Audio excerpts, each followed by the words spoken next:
This next comic is performed at the Comedy Store. She's performed at the Ha Ha Comedy Club. But she's the most excited to be here and now. So give it up for Alex Chan.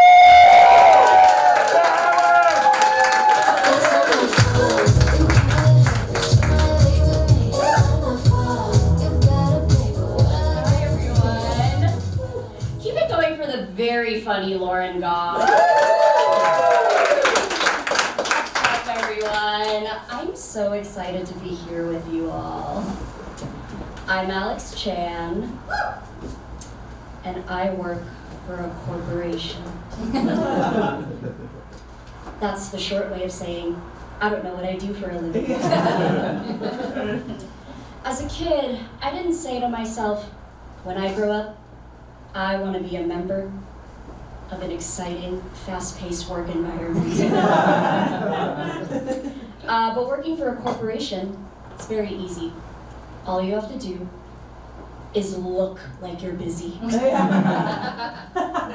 And make sure no one finds out you're not. Knowing the lingo really helps with this. Like, I could hop on a Zoom, and they could be like, Alex, can you take on this new project? And I'd be like, you know, Scott, I don't have the bandwidth right now. But let's circle back on that. Later, much later. But before this job, I was a journalist. That's another way of saying, I watch too many rom-coms. And you know it's true. Every female lead in a rom-com worked in journalism. So when you let a 17-year-old girl pick her major in college, she's gonna be so confused. There was never a rom-com about a hot young reporter and her search for ways to pay student loans. I really feel like rom-coms lied to me. You know, after graduation, I was like, I started a blog. Why am I not falling in love? This doesn't look like New York City. This year, I will be 32. And people don't believe me. That annoys me. And I know you're thinking, Alex, that's not a bad thing. I would love to look younger. Yeah. But would you love getting mistaken for a child? You're saying you want people to tell you, wow, you look like you should be cast on Too Hot to Handle. But people to me are like, are you an extra in Euphoria? You look young and sad.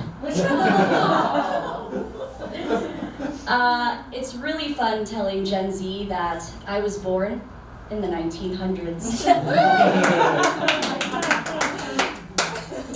Now that there's a generation younger than me, I feel like I finally get to show off a struggle story. You know, like how our parents were like, back in my day, we used to hike 10 miles in the snow just to get to school.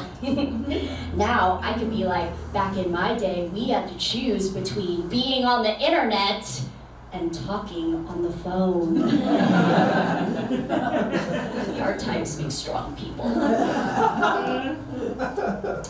The other day I went to the mall and I walked past the store with the American Girl dolls. If you don't know, they're these expensive dolls, and for some reason they all have a traumatic backstory. Well, now there's a new doll that lived in the 90s. That's rude. That's rude. Someone would consider the 90s historic. Because a true American Girl doll is like, I'm Molly May. I became an orphan after I lost my pa in the Civil War. This 90s doll would be like, I'm Brittany. I'm undiagnosed with ADD. And I lost my shit after I had to log off AOL Messenger so that my pa could use the landline.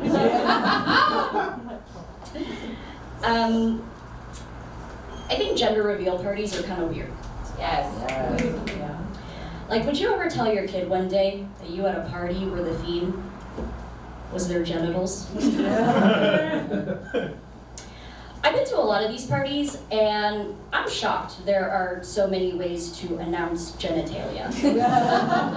It's like, blue cake, your baby has a ding-dong.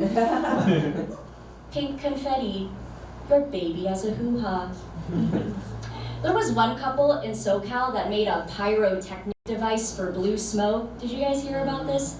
And they burned down a forest.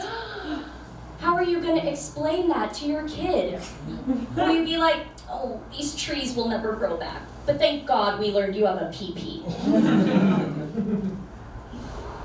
I took up comedy to become more confident.